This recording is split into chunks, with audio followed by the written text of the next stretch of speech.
Thanks for sticking around for our closing keynote today. It's no surprise to most of us that many communities across Colorado and the United States are seeing an increase in people entering their encore years. With growing public and private attention on aging here in Colorado, what kinds of things are happening that could encourage a more age-friendly state?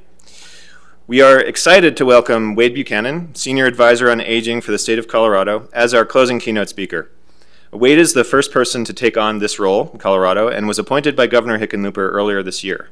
The position, funded by a grant from Next 50 Initiative, is designed to help the state plan and coordinate a wide range of programs and issues affecting aging and older Coloradans. Right. Wade has over 30 years of experience in state government, public policy, and nonprofit leadership. He spent 15 years as a founding president and CEO of the Bell Policy Center. Before that, he held a variety of positions in the administration of former Governor Roy Romer, including policy director, chief speechwriter, director of the State Energy Office, and acting executive director of the Colorado Department of Natural Resources. Wade is a fourth-generation Coloradan, a graduate of Colorado College, and holds a master's degree from Oxford University in England. Please join me in welcoming the wonderful Wade Buchanan.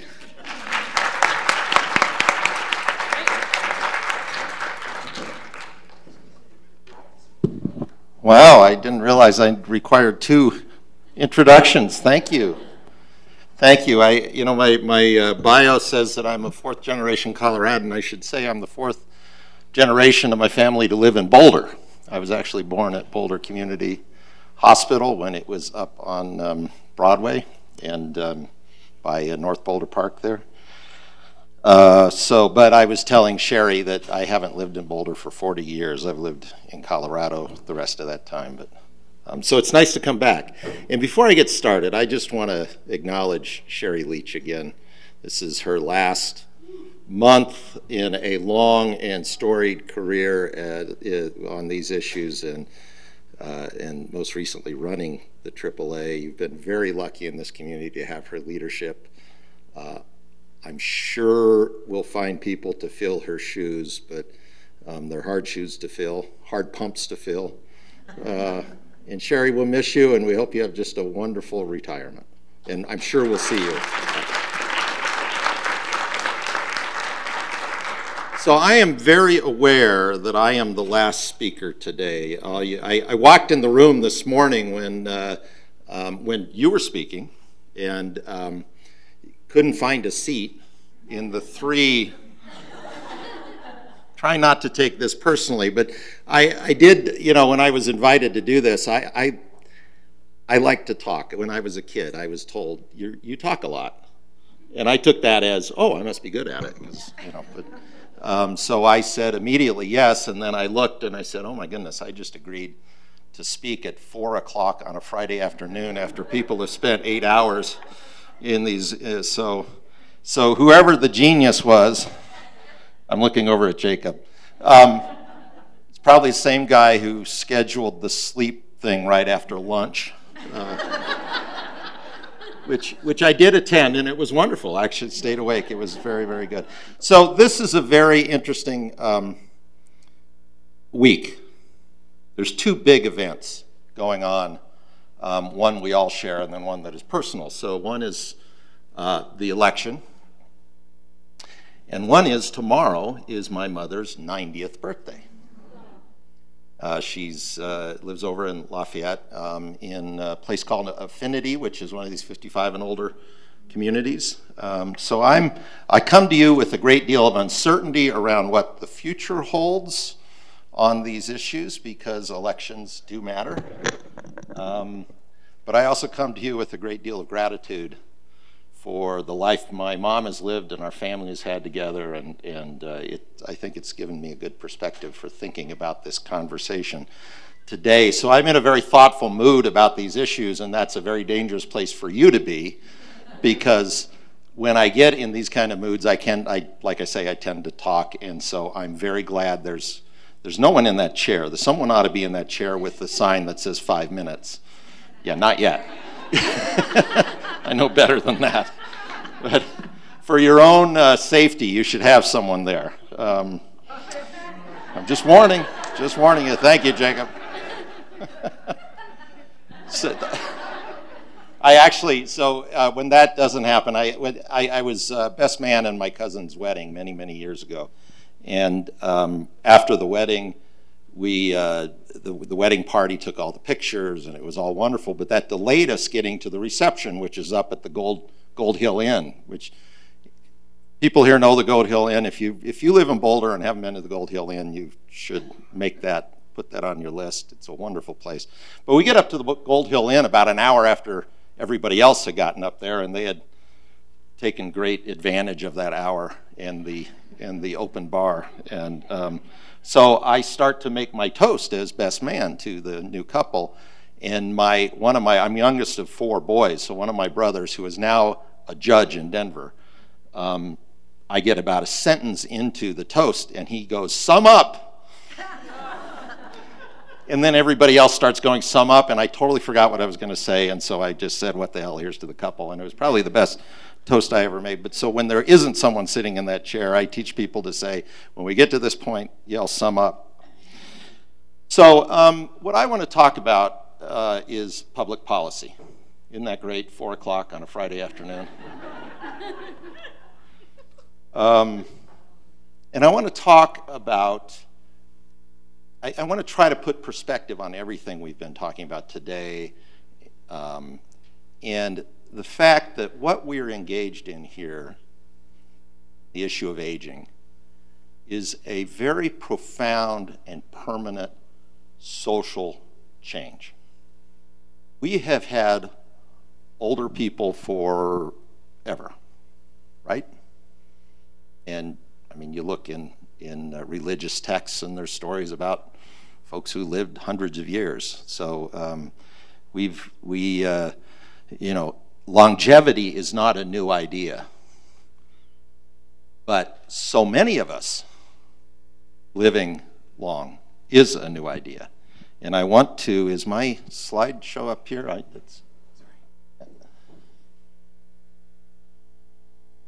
There we go. I hope I spelled everything right. Yeah. All right. So I want to talk about this change, and we're going to take a little bit of a historical text. We're going to talk about in the span of 100, 150 years, but I think it's important. So, 47.3 years. That was life expectancy in Colorado at the beginning of the 20th century. That seems a long time ago, but let me tell you, the woman whose birthday we're celebrating tomorrow was born in 1928 and in a small town in Kansas called Gypsum, and it was the day, to give you perspective, on that same day, the Republican candidate for president, Herbert Hoover's train was passing through her little town, and the doctor was very upset with my grandmother that she had decided to go into labor. And because it was one of the big things that happened in that town, that the presidential candidate was going through. My mother's heart has been beating every second since before Herbert Hoover was elected president. And it's going strong. It has a little pacemaker help now, but it's going strong. And so these numbers seem like a long time ago, but they're not. So 47.3 years life expectancy at birth in 1900 in Colorado. 82.8 years life expectancy projected in 2050. That's, for those who are math challenged, 74.1%. We've added, or we will have added, 35.5 years to our life expectancy. That is remarkable. And it really is one of the great accomplishments, I would argue, of the 20th century, one of the great unsung accomplishments. This is all about, public health and better medicine and safer workplaces and lowering infant mortality. Grand sweep of human history, I get a little dramatic here, gets us to 47 years. And in a century and a half, in a blink of an eye, we're approaching doubling that. That's extraordinary. So I want to talk a little bit about what that looks like. So here's a news flash. Longer lives result in more older people. Want me to pause so you can take that in?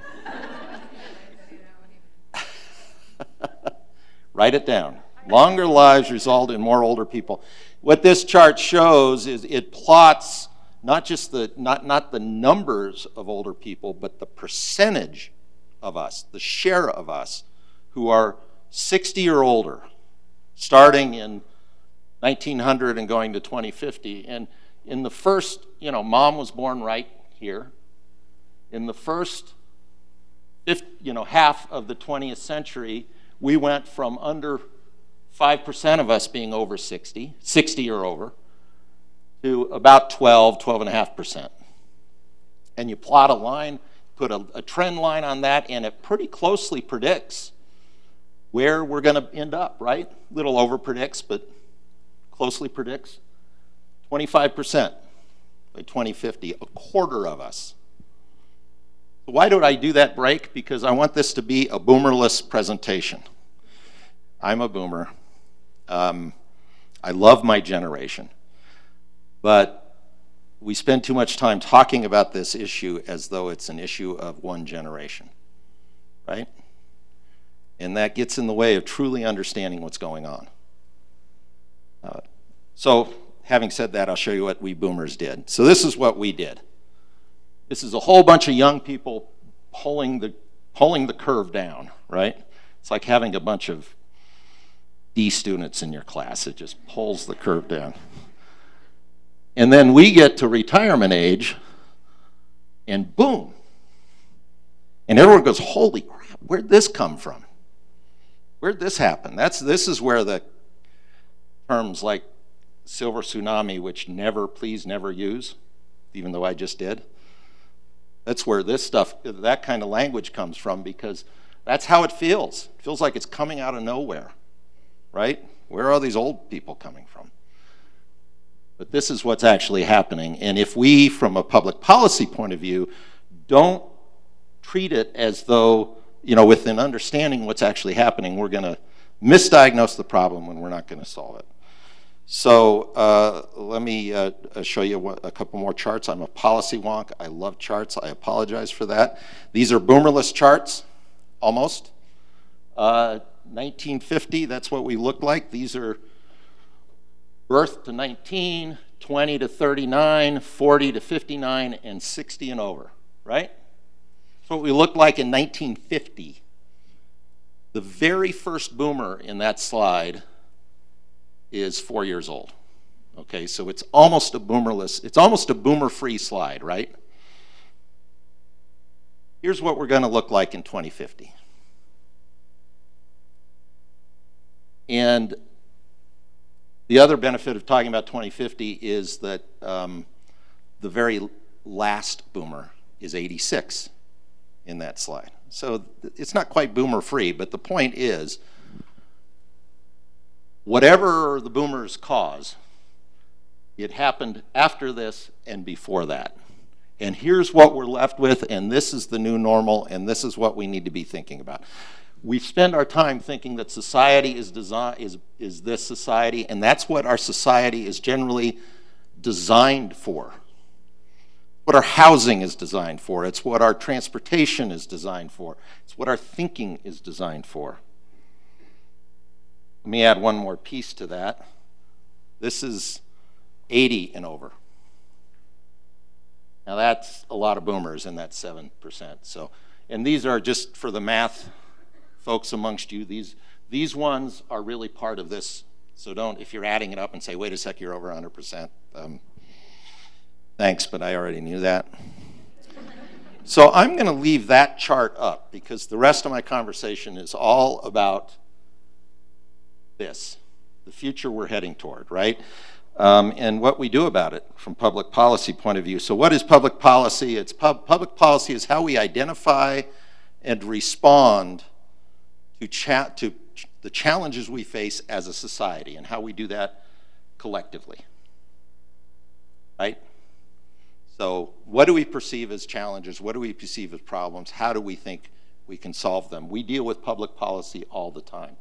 The other day, I heard people lamenting how little Medicaid reimburses for certain chores, certain jobs. public policy. I've heard people say Medicaid reimburses us at such a low rate that the people we're paying with those Medicaid funds have to go be on Medicaid. Public policy. So public policy is how we express our values as a community through the structures of government, or how we don't do that. Sometimes public policy is to leave it alone. So our challenge in public policy is to figure out, so what kind of challenge is this? Is this something we should care about? Is this a problem?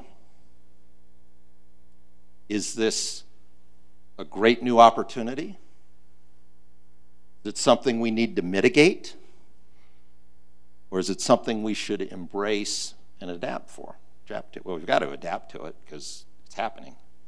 But I would argue it's a very wonderful thing. We're living 35.5 years longer. That's really great. And it's time to think, I also think of it as, you know, it's not just, maybe it would be a bad thing if what we were doing was adding those 35.5 years to the end of life as we kind of understood it before. So we kind of get, quote unquote, old and frail at the same pace, and then we're that way for 35 more years. That's not what's happened, right? What really has happened is an elongation of life. So virtually every stage of life, and I said yesterday not childhood, but actually now that I think about it, childhood has gotten longer in the sense, if you take the historic view of things, it used to be you went out and mowed, you can tell where I come from. You go out and you were plowing the fields at a young age or in the mines at a young age. Today, that doesn't happen, at least in the industrial world, that much. And so childhood is elongated, adulthood is elongated, parenthood starts a lot later generally. Adulthood, workplace activities go longer. We've elongated our lives. And we've created this whole new part of life called retirement. When Social Security was passed in 1935, 36, the average length, so it said you retire at 65, right? And we'll pay for you to, and part of the purpose of it was the public policy. And the public policy impetus at that point was get a lot of these older folks out of the workplace because we have this thing called the Great Depression going on. We have a lot of unemployment. Can we find a way to free up some of those jobs so more people can come in? Not exactly, I mean, you know, it made sense at the time, but not what we kind of rely on it for now, right? But the average retirement, I'm told, was 2 years.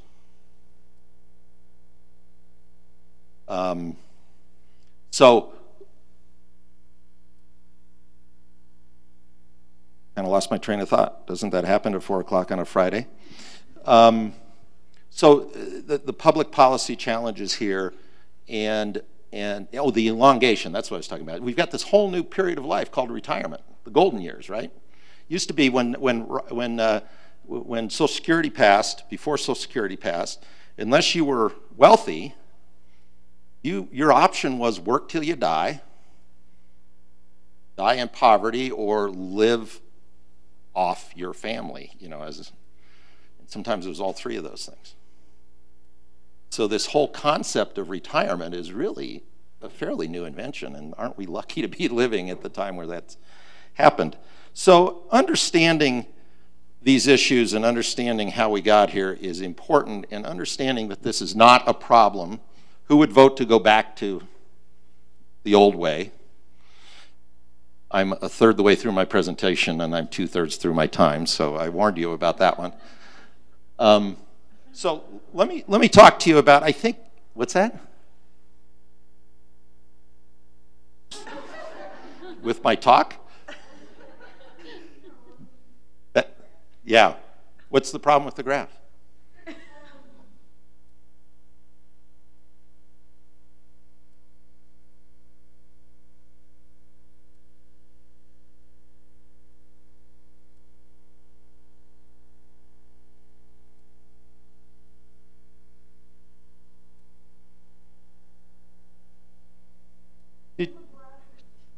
Did you hear that? Did you hear that? Thank you. You just jumped me forward. Well, that's only if you assume all these people leave the workforce.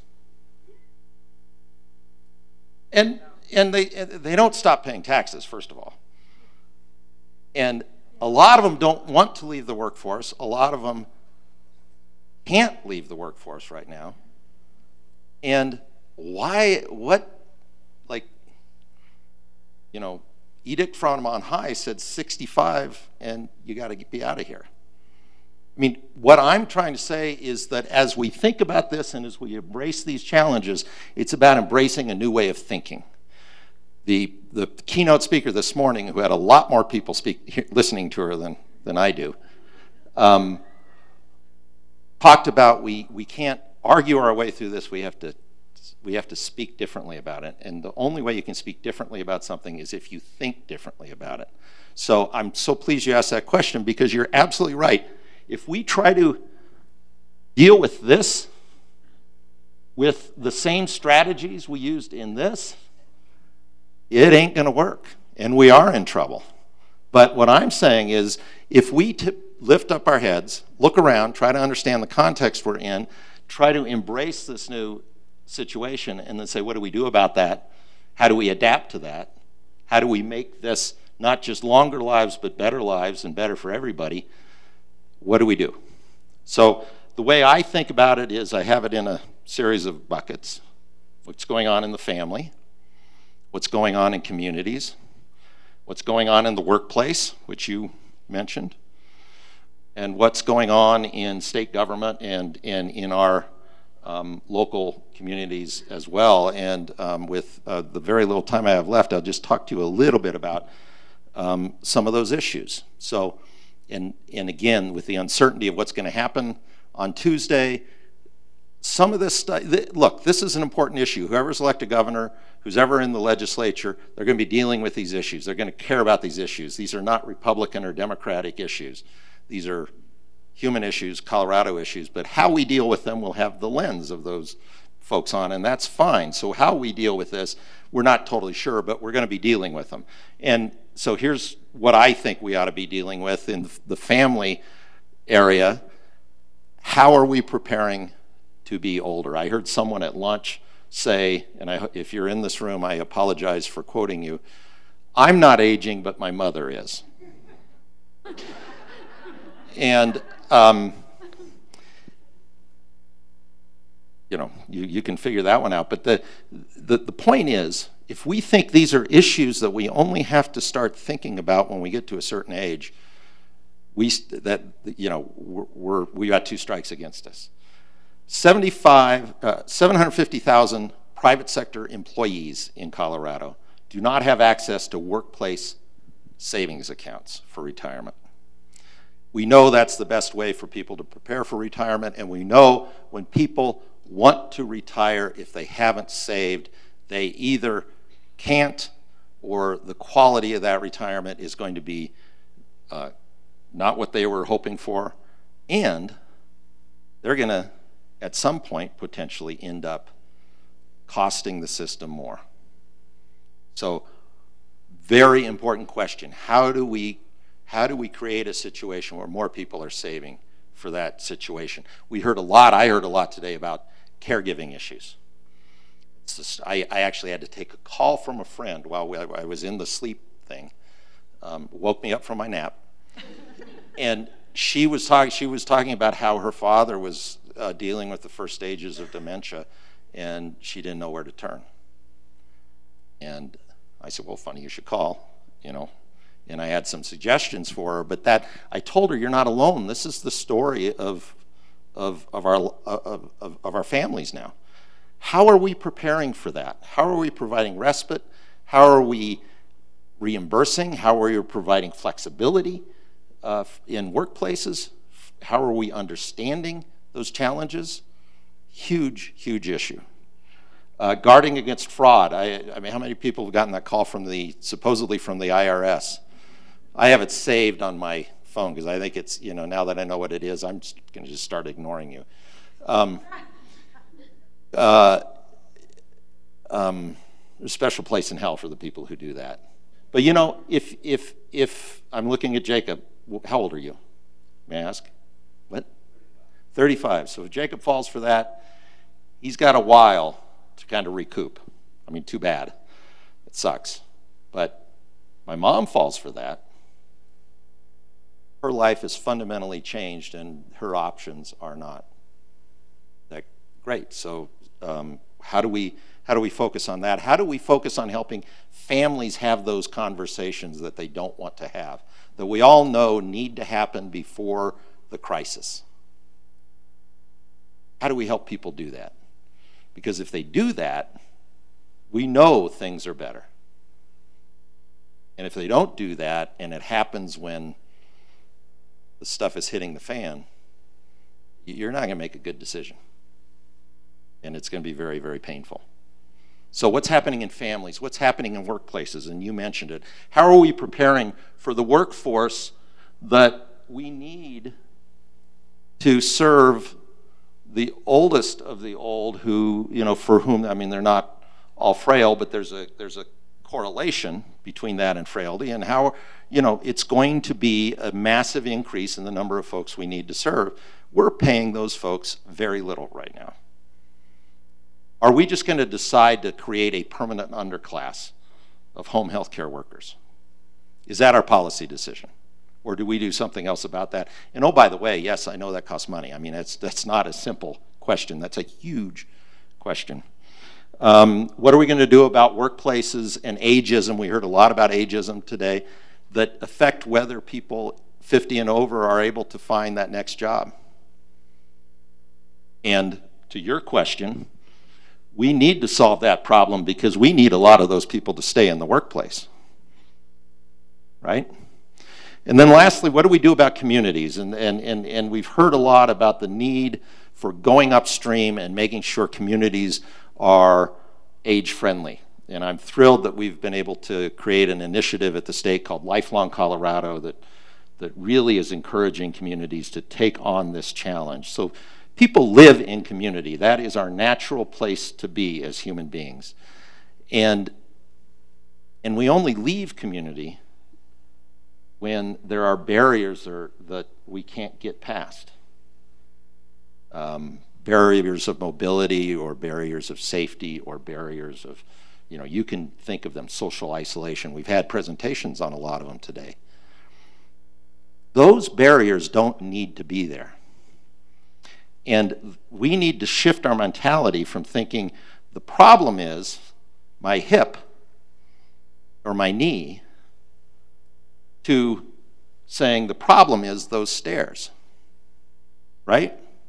Because there's nothing about having a bum knee, or not being able to move around as well, or other challenges that we've identified that say you are no longer able to be a productive member of this community. And so then we say you must go someplace else. And we've all talked about those problems that are crazy. So these are some of the issues we need to think about. Lifelong Colorado is looking at a challenging Colorado to have over 100 age-friendly communities in the next 5 years. Boulder's been doing some good stuff on that. We need other communities. We've got about 25 that are taking on that challenge now. Is this a good place to live? Is this a good place for people of all ages to stay and to be? I've got 1 minute. You don't have a 1 minute sign.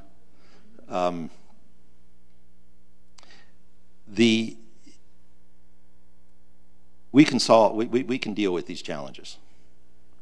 If we don't, then this is a problem. But if we do, this is a wonderful new future for all of us. And I would say, as a last thought, I heard a phrase I only heard a few times today. I wish I heard more, and that was multi-generational. A huge part of the answer, especially at the community level, but also at the family level and in the workplace level, multi-generational solutions. The last session I said in, we talked about social isolation, and I was noticing how much people were talking about people losing friends of their own age and feeling more and more isolated. But we know that when you live in multi-generational communities, that dynamic looks very different, right? So I will stop almost mid-sentence because I know I'm at time. I'm so thrilled to have been invited. I so appreciate the time here. I am just baffled as to why you guys are still sitting here, because it is 4:30 on Friday, and but I appreciate that, and thank you for this time.